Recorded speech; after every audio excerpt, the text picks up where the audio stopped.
Suprabhatam. Jairam Kesarwani inter college Karnalpur Prayagraj. बच्चों, आपके सामने संस्कृत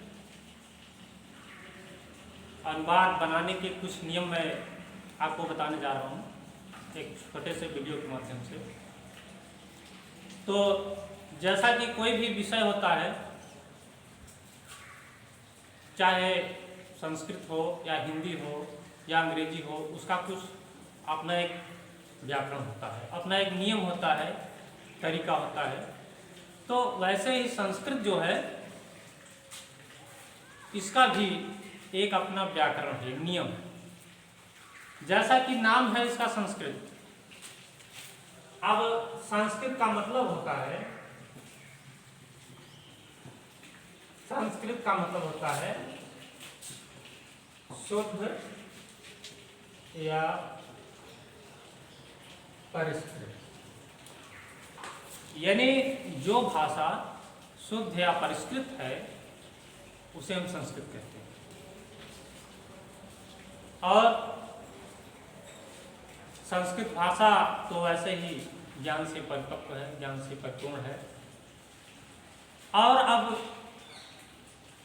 इसका जो व्याकरण है, व्याकरण जानने के पहले हम व्याकरण किसे कहते हैं उसको जान लेते हैं पहले। अब जैसे व्याकरण,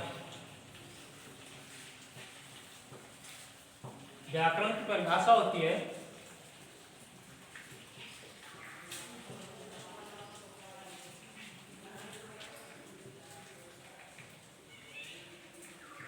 व्याकरण वह विद्या है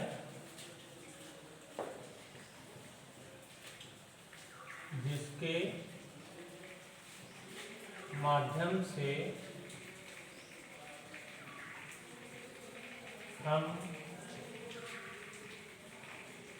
किसी भी भाषा को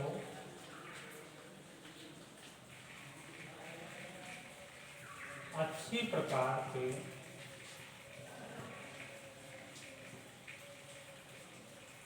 पढ़ या समझ लेते हैं।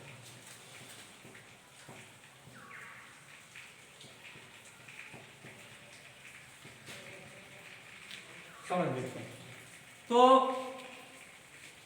ये व्याकरण हो गया। और इस भाषा को समझने के लिए अब हम इसके नियमों की ओर चलते हैं। जैसे हमारे संस्कृत व्याकरण में जो बातें हैं या छोटी छोटी जो चीज़ें हैं, जैसे सबसे पहले हम कोई वाक्य बनाते हैं जो इसका, तो उसमें मूल रूप से 3 चीज़ों की जरूरत होती है। अब इसमें जैसे हो गया कर्ता, दूसरा हो गया क्रिया, तीसरा हो गया कर्म। ये 3 चीजें होती हैं। इसके अतिरिक्त और भी जो होती हैं, जैसे कि शेषण हुआ, अव्यय हुआ इत्यादि। लेकिन जो सबसे पहले जो मूल रूप से इसकी जरूरत पड़ती है, ये 3 चीजों की जरूरत पड़ती है। और उसके बाद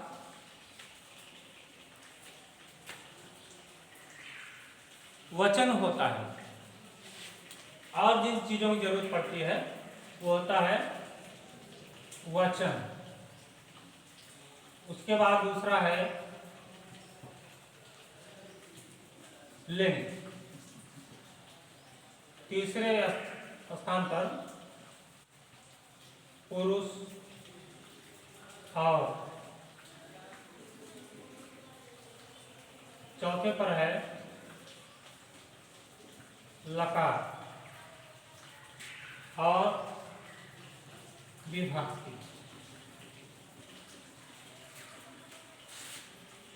उसके बाद रूप होता है। तो मूल रूप से अनुवाद बनाते समय या वाक्यों को बनाते समय इन चीजों की जरूरत पड़ती है। अब जैसे सबसे पहले हम यहाँ आपको कर्ता क्रिया कर्म, ये क्या चीज होता है इसको हम समझा देते हैं। अब जैसे कोई वाक्य है,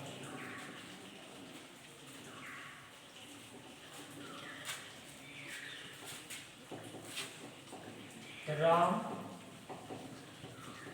पुस्तक पढ़ता है।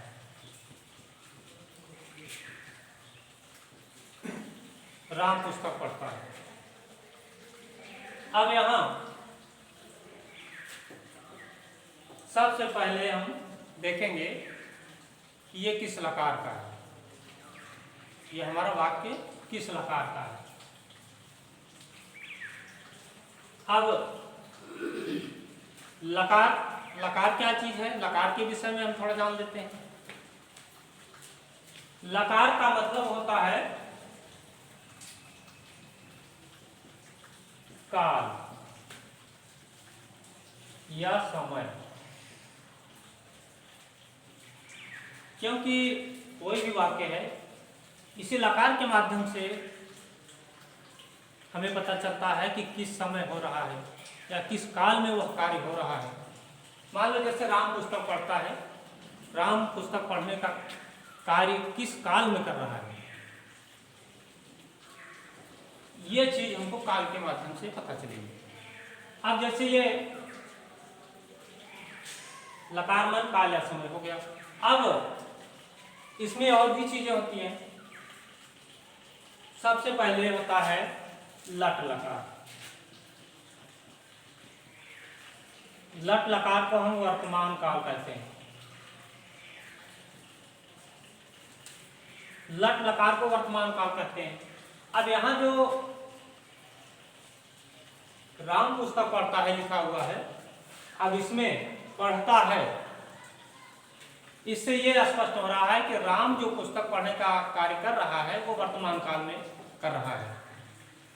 तो इससे हम जान जाते हैं कि यहाँ पर वर्तमान काल है इस वाक्य में।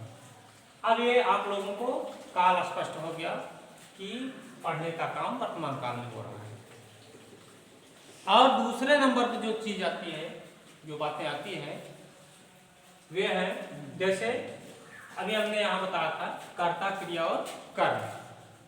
अब इसमें हमें देखना है कर्ता क्या है, कर्ता किस जगह पे है।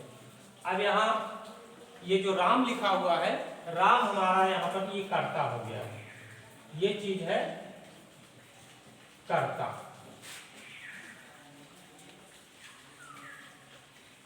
उसके बाद यहाँ पर हमारा है ये पढ़ना हो गया क्रिया और ये हो गया कर्म, ये हमारा कर्ता क्रिया कर्म हो गया। और उसके बाद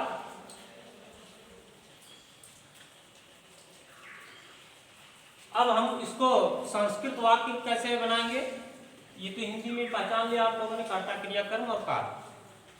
अब इसको हम संस्कृत में बनाने के पहले वचन, अब यहाँ वचन की ओर ध्यान देंगे।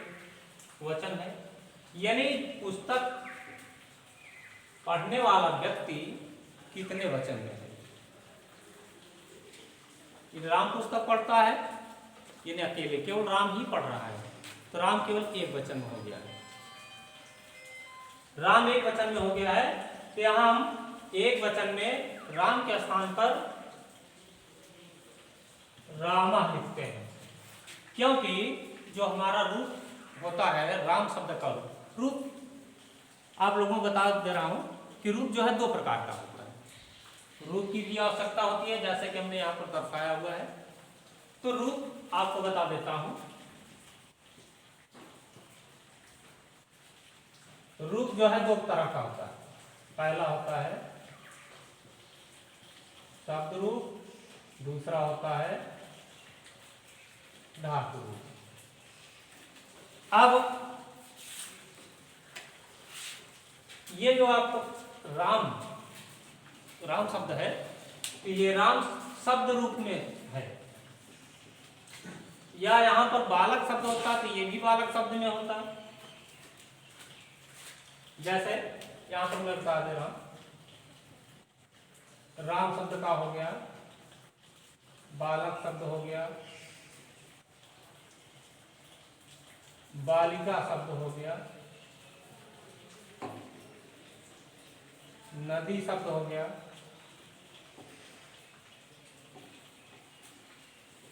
अस्मद शब्द हो गया और युष्मत शब्द हो गया। तो ये सारी चीजें जो है शब्द रूप में आता है। तो हमको अभी इन शब्द की जरूरत नहीं पड़ रही है, राम शब्द की जरूरत पड़ रही है, तो इसलिए हम राम शब्द का रूप इसमें दिखाएंगे। अब राम क्योंकि एक है, इसलिए हम एक वचन का प्रयोग करेंगे। एक वचन में राम का होता है राम।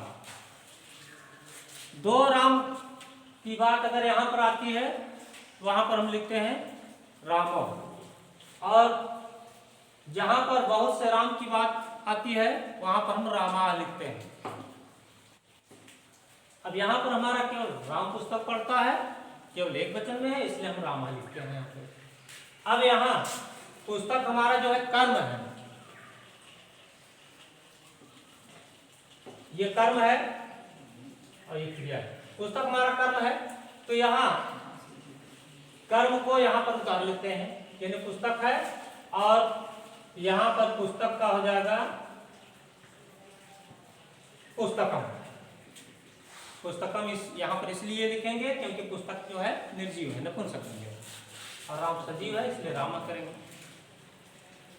और यहाँ पढ़ता है, ये हो गया क्रिया।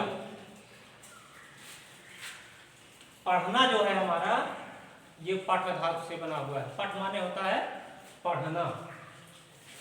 और देखिए जैसे ये जो है एक धातु है। अब पठ माने पढ़ना होता है, इसका रूप चलता है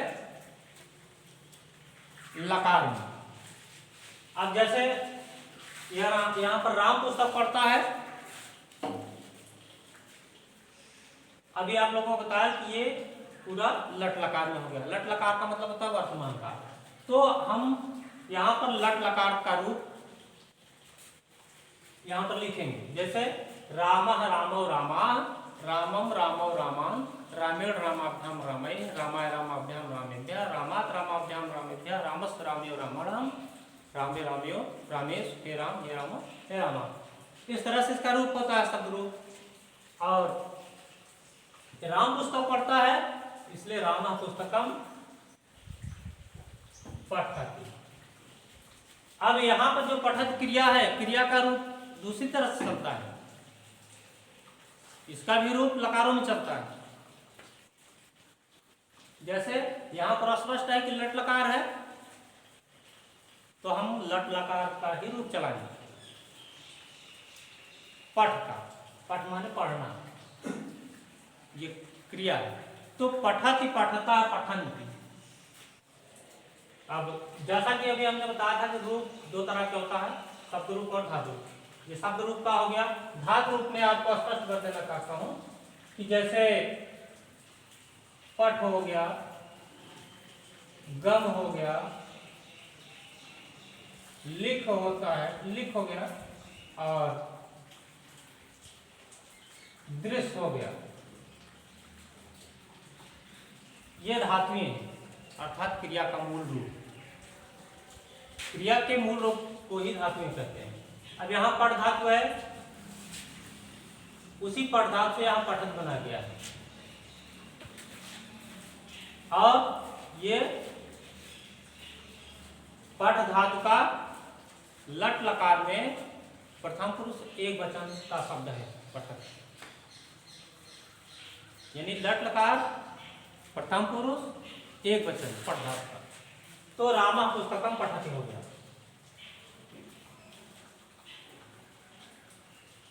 और ये जो है, ये जो अनुवाद है पहला, ये सकारात्मक है। आपको बता देना चाह रहा हूं कि 3 तरह के अनुवाद होता है। जैसे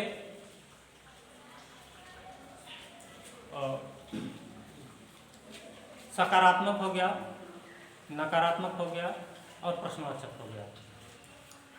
तो ये आपका पहला अनुवाद जो है सकारात्मक में हुआ, क्योंकि इसमें या आप इसको स्वीकारात्मक भी कह सकते हैं। तो जैसे इसमें स्वीकार किया जा रहा है, राम पुस्तक पढ़ता है, राम जो है स्वीकार कर रहा है कि हम पुस्तक पढ़ रहे हैं। तो अब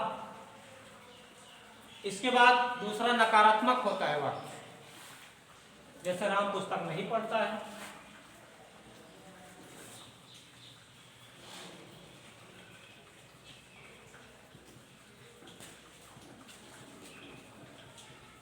राम पुस्तक नहीं पढ़ता। तो इसमें आपको करना क्या है, सारी चीजें वही रहेंगी, सॉरी। और यहाँ पे जो नकारात्मक शब्द लगा हुआ है नहीं, यहीं पर ना लिख देंगे, बस ना लिख देंगे और बाकी चीजें हम डाल देंगे। रामा पुस्तकम ना पढ़ता, ये हो गया नकारात्मक बात। और तीसरी बात यह है कि जो तीसरा वाक्य होता है वो होता है प्रश्नवाचक। जैसे क्या राम पुस्तक पढ़ता है, क्या राम पुस्तक पढ़ता है। अब यहां हम ज्यों कहते हैं लिख देंगे, क्या के स्थान पर क्यों,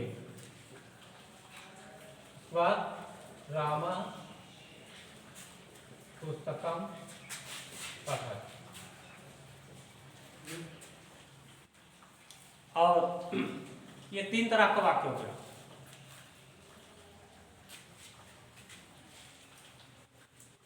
उसके बाद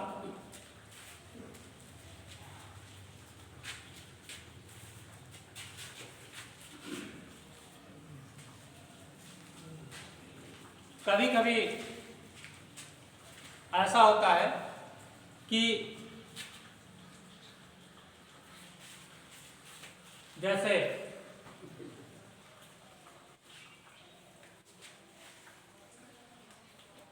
अन्य भाषाओं में सबसे पहले कर्ता, उसके बाद क्रिया और कर्म लिखते हैं, लेकिन जो संस्कृत की विशेषता है, संस्कृत में जहाँ जो शब्द लिखा गया है उसको वहीं पर रख देते हैं। इसी तरह से पहले हमने कर्ता रखा, उसके बाद कर्म रखा, फिर क्रिया रखा।